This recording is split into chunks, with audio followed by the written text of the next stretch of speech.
Hello guys! I'm back! Naalapod ko para maghimo og tutorial atong paghimo og without watermark. Ito siya guys. Diba mo adto man kasi imong TikTok kay magtika ditong video nimo nga imong nagustuhan.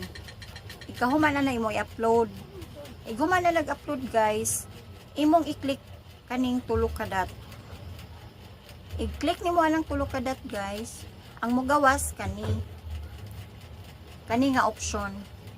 I-click nimo na ang copy link. Ikaw man anang copy link guys. Muadto din ka sa Google. Wow. Google Charis.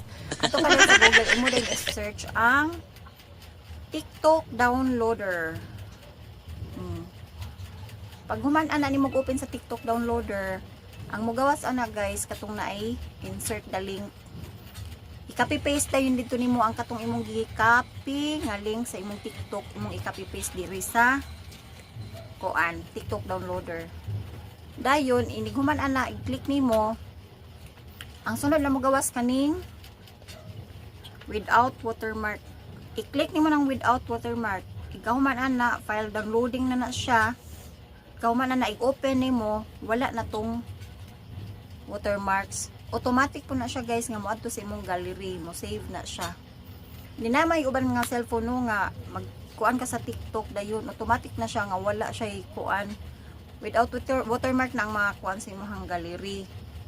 Pero naman po yung ubang mga cellphone like atong sakwa sa Oppo sa una. Guman ako video sa TikTok, inig-save dito sa gallery na agad ang watermark gidala-dala.